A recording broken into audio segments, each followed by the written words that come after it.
Bonjour, vlog numéro 40, je crois. Et il n'y a pas eu de vlog hier. Et ouais, ça faisait longtemps qu'il n'y avait pas eu de vlog, mais ouais, comme je l'ai dit, hein, le 25, j'ai rien fait, j'ai pas travaillé, je suis allé chez mon père. Le matin, on a rejoué à PoE avec mon frère, voilà. J'avais rien à vous montrer, je pense que c'est pas un problème. Par contre, aujourd'hui et la nuit dernière, j'ai fait pas mal de choses, donc j'ai des petits trucs à vous montrer. Et la première, c'est ceci. Vous vous rappelez, j'avais des petits problèmes avec les tubes PTFE, problème de feeding et tout, et quelqu'un m'a dit dans les commentaires, ouais, peut-être c'est parce que tes câbles, ils sont très affaissés. Et c'est vrai qu'ils l'étaient, parce que c'est des câbles Amazon, c'est pas les tubes PTFE officiels Bamboo Lab. Là, c'est des Amazon. Et c'est vrai qu'ils étaient très affaissés. Ils tenaient pas le poids du filament à l'intérieur. Donc, je suis allé chercher sur Maker World et j'ai trouvé... Alors, à la base, le mec, il fait ça. Ça se met là. Mais moi, je trouvais que c'était pas assez haut. Parce que moi, le but, c'est que ça fasse vraiment une courbe bien quoi, comme ça. J'en ai fait un autre, mais là, il était trop grand. Et du coup, j'avais pas assez de câbles et c'était horrible. Et enfin, j'ai fait celui-là. Et pour moi, il est parfait. Hein, je pense qu'on peut le voir. Pour moi, c'est nickel. Et à mon avis, ça force beaucoup moins sur les moteurs des feeders. Et ça doit être mieux. En tout cas, c'est sûr que c'est mieux pour moi. Mais c'est plutôt cool. J'ai relocalisé le filament ici sur la gauche pour pas qu'il gêne. Et voilà, on est pas mal. J'ai évidemment passé toute la journée à faire des fidget clickers. J'ai essayé plein de choses différentes et tout. Je suis en train de jouer un petit peu avec les supports PLA, PETG pour voir un peu ce que je peux faire. Je joue avec les flushing volume pour avoir le moins de déchets possible, mais que ça marche quand même. Et là, ce test, c'est avec du PLA en tant que support. C'est pas le support spécial Bamboo Lab. Là, c'est vraiment juste du PLA pur. Et je veux tester parce que la dernière fois que j'ai testé, ça n'avait pas marché. Vraiment, c'était horrible, la pièce, elle tenait pas. Donc là, je vais juste tester avec tous les settings que j'ai aujourd'hui. Est-ce que du PLA normal, ça va marcher pour moi? Parce que le problème, c'est que le support spécial Bamboo Lab, c'est 45 € le kilo. Alors que le PLA, c'est 13 € le kilo. Donc à terme, ce serait mieux quand même d'utiliser du PLA. Mais la dernière fois que j'ai essayé, j'ai pas réussi. Donc là, c'est ce que je suis en train de faire. En attendant, bon, on a des versions qui marchent franchement pas mal. Hein. Il n'y a même pas de bruit de frottement, rien. Donc on n'est pas dégueu du tout. C'est totalement lisse dessous, totalement lisse partout. Alors, on en a déjà parlé au dernier vlog, mais vraiment, là, on a un résultat pas mal. J'ai aussi fait une modification sur le design, mais que j'ai pas encore imprimé, ça va être le cas ici. J'ai fait un trou, là, pour essayer de mettre un anneau pour porte-clés. Le souci, c'est que je sais pas si ça va pouvoir tenir n'importe quel anneau de n'importe quelle clé. Parce que j'ai vu que ça peut être très large. Par exemple, moi, mes clés, l'anneau, il fait 2,8 mm d'épaisseur. Ce que j'ai vu par rapport à ce qu'il y a sur Internet, sur Amazon et autres, c'est très gros. Donc, moi, j'ai vraiment un très gros anneau. Et le problème, c'est que je peux pas vraiment faire en sorte que vous puissiez mettre 2,8 mm dans un truc grand comme ça. Ça va être énorme le trou, donc je sais pas. Pour l'instant, sur le design, j'ai fait en sorte qu'il y ait un trou de à peu près 2 mm. En fait, je vais le faire passer dans le trou de la partie haute et j'ai fait un trou dans la partie basse. On va voir, là j'ai même pas encore essayé, c'est la première fois que ça va être imprimé, donc on va tester. Mais bon, c'est vrai que ça dépend des anneaux que vous avez, peut-être qu'il va falloir. Le truc, c'est que de toute façon, si j'en vends et qu'il y a un trou pour pouvoir mettre un anneau pour les clés, je le vendrai avec un anneau pour le mettre sur les clés. Je ne vais pas partir du principe que vous en avez forcément. Parce que comme ça, si vous en avez pas, c'est bien. Et si vous en avez un qui est trop gros, eh ben vous prenez celui-là.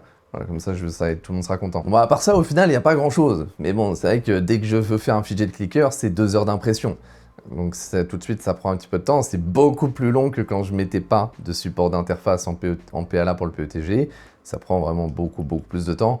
On en a déjà parlé, si j'en mets plein sur la plaque, ça sera compensé, mais pour l'instant, c'est pas le cas, donc c'est très long pour juste imprimer ça. Après, en perso, j'ai fait des trucs, j'ai installé un nouveau SSD sur mon PC, parce que mon disque principal Windows, il était qu'en 256 Go, il était tout le temps plein, alors que je mets rien dessus. C'est vraiment que les trucs obligatoires et les applications qui mettent des trucs dans le cache sur le C. Donc c'était horrible, donc j'ai un nouveau SSD, 500 Go, un truc comme ça, et j'ai transféré le Windows de l'un à l'autre. Moi, je m'attendais à ce que ce soit trop une galère et tout. Et en fait, Samsung Magician, vous cliquez sur un bouton, ça clone entièrement un disque. C'est en 30 minutes, je crois. Et après, j'ai juste lancé le PC et c'était bon. J'ai rien fait d'autre, je t'avoue. J'étais en mode, oh, ça va être chiant et tout. Bon, je me suis couché à 5h30 du matin quand même parce que il faut tout bouger d'un disque à l'autre pour vider l'autre, puis rebouger d'un disque à l'autre, puis faire le clone, puis ci. Donc 5h30 du mat quand même. Donc ouais, au final, pas grand chose à vous partager pour l'instant. La journée n'est pas finie, je continue à faire des fidgets, donc je vais reprendre le vlog quand celui-là sera fini Et on verra, j'espère que ça marche bien avec le support en PLA. Puis sinon, bah, je resterai avec le support spécial Bambu Lab. Si j'y arrive pas avec le PLA, c'est pas très grave. Mais ouais, je vais vous reprendre tout à l'heure. Et puis, il va falloir qu'on parle de commentaires YouTube. Alors déjà, je me rends compte là depuis quelques impressions, il commence à y avoir beaucoup de petits fils, donc de stringing. Et ça, c'est pour moi probablement dû au fait que le PETG commence à absorber de l'humidité. Parce que ça fait quand même au moins une semaine que je l'ai mis dans le séchoir. Donc je pense qu'il commence à absorber pas mal d'humidité. Parce que là, ça fait Ouais, depuis hier, il commence à faire pas mal de petits fils. Donc à mon avis, là, cette nuit, dès que je vais aller me coucher, je vais le mettre toute la nuit à sécher, histoire de repartir sur une bonne base. On va voir déjà ce que ça a donné. J'ai réimprimé la partie haute et le stem avec, comme je l'ai dit, PLA en tant qu'interface de support. Il a l'air solide pour l'instant, donc j'ai pas le même problème qu'avant. Alors maintenant, pour retirer, j'utilise ça. Et oui, quelqu'un m'a dit, il est mis à l'envers et tout. C'est fait exprès. C'est que j'ai essayé les deux sens. Ça, c'est pas le sens normal du scrapper. Et je préfère largement ce sens-là. Parce que dans le sens normal, en fait, quand vous appuyez, parce que la plaque, elle est texturisée, et ben ça accroche. Et pour moi, ça abîme la plaque. Voilà, ça abîme la plaque dans ce sens-là. Et du coup, là, dans ce sens-là, vraiment, bah, ça fait appui. Et tu peux vraiment forcer. Et ça n'abîme pas la plaque. Moi, le but, de toute façon, de ça, c'est juste de passer dessous. Voilà, comme ça. Hop. Je passe dessous. Et j'essaye de soulever. Et là, de cette façon, en tout cas, je trouve que c'est mieux parce que j'ai pas l'impression d'abîmer la plaque. Après, peut-être que c'est de la merde, hein, mais c'est comme ça que je le vois. Bon, déjà, c'est bon signe, les supports qui restent coincés à la plaque. Interface de support en PLA, support en PETG. Alors, j'ai toujours un brim sur les pattes, hein, donc elles restent toujours accrochées un petit peu. Ce qui m'intéresse de voir, c'est si on n'a pas perdu en résistance au niveau des pattes. Déjà, les supports sont aussi simples à enlever qu'avec le truc spécial support. Pas non plus hyper easy. En fait, je pense que j'ai juste pas l'outil. Hein. Là, je fais ça avec ça, mais c'est pas vraiment adapté. C'est encore une fois, le but, oui, c'est d'avoir une pièce jolie, mais c'est d'avoir une pièce aussi qui s'imprime très facilement et qui n'a pas besoin, ou très peu besoin de post-process, parce que sinon, tu peux pas faire de la production de masse. Et même si j'en suis pas là, bah faut y penser. Ah, si un jour t'en vends beaucoup et carrément t'es obligé d'avoir des employés, bah en fait faut que les employés déjà ils puissent faire ça et que ça prenne pas 10 minutes par pièce. Si ça prend 10 minutes par pièce, bon bah ça sert plus à rien. Il n'y a plus de support en PLA et vous voyez le dessous, il est nickel. Il est tout plat, c'est trop cool. Il y a encore des brimes sur les pattes, je les enlèverai après, je veux juste tester un truc. Ouais.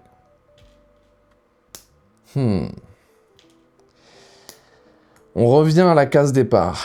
Et ça, je sais pas trop pourquoi. Pour résumer, ceux qui découvriraient là avant que, voilà, vous puissiez me donner des solutions, c'est pas une question de design, là, si les pattes cassent. Puisque j'ai réussi à faire des pattes qui sont quasiment incassables. Je l'ai montré dans des vlogs précédents. J'ai les bons settings, j'ai augmenté la largeur des couches, j'avais une adhésion de couches parfaite. Vraiment, elles étaient hyper dures, les pattes. C'était avant d'utiliser le support d'interface en PLA ou celui de Bambu Lab. Et depuis que je l'utilise, eh ben ça refait comme avant. Les pattes sont faciles à casser. Ma théorie, c'est qu'en fait, il imprime les pattes, d'accord. Ensuite, il change de filament pour imprimer le support d'interface qui se met là-dessus. Ensuite, il rechange de filament pour continuer le dessus. Sauf que du coup, ça veut dire qu'entre la dernière couche de la pâte et la première couche du dessus, il s'écoule 3 minutes. Mais vraiment 3 minutes. Parce que le changement de filament sur les imprimantes Bambu Lab, c'est quand même vachement long. Donc j'imagine que du coup, le PETG de la pâte, de la dernière couche de la pâte, il a complètement eu le temps de refroidir. Et du coup, l'adhésion avec la prochaine couche se fait mal. Donc moi, ça c'est ma théorie, je pense que ça se tient. Maintenant, quelle est la solution? Bah, j'en ai pas vraiment. Je ne peux pas réduire le temps de changement de filament. Ça, c'est pas possible, parce que j'ai déjà un flushing volume assez faible. Donc, il faut que je réfléchisse encore. Ça va être des décisions à prendre. Est-ce que je préfère garder un dessous moins lisse, moins joli, et peut-être galérer un peu à fermer la pièce, mais avec des pattes très très solides? Ou est-ce que je préfère garder l'interface de support en PLA, mais dans ce cas-là, il faut redesigner tout le truc pour avoir autre chose que ici des pattes, mais en même temps, je pense qu'on aura toujours le même problème, c'est qu'à partir du moment où il va devoir faire cette partie-là en PLA, eh bien, quoi qu'il soit accroché ici, ça va se casser puisqu'il y aura 3 à 5 minutes avant que ça imprime le reste et du coup l'adhésion va être pas ouf. Sinon le reste de la pièce est nickel, donc je pense pas que j'ai du PLA dans mon PETG, ça c'est sûr et certain, ça me fait pas le même coup que la dernière fois. Dites-moi au moins si d'après vous ma théorie se vaut. Voilà. Comme quoi ce serait une question juste de refroidissement du PETG et je précise que j'ai mis les ventilateurs au minimum, vraiment très faible. Donc c'est pas ça, c'est plutôt je pense ouais, le fait qu'il passe 5 minutes sans avoir une prochaine couche. À mon avis, bah, le PETG il refroidit et il y a une mauvaise adhésion. Je sais pas trop quoi faire, je vais devoir y réfléchir. En attendant, on va regarder la pièce du dessus. Est-ce qu'elle s'est imprimée? Non. C'est la première fois que ça me fait ça. C'est la toute première fois. D'habitude, elle s'imprime très bien, la pièce du dessus. Et là, il n'a pas réussi à imprimer le dessus. Ok, je vais la relancer. Je vais partir du principe qu'il y a eu une erreur, il y a eu quelque chose, un truc inconnu. Normalement, c'est pas censé faire ça.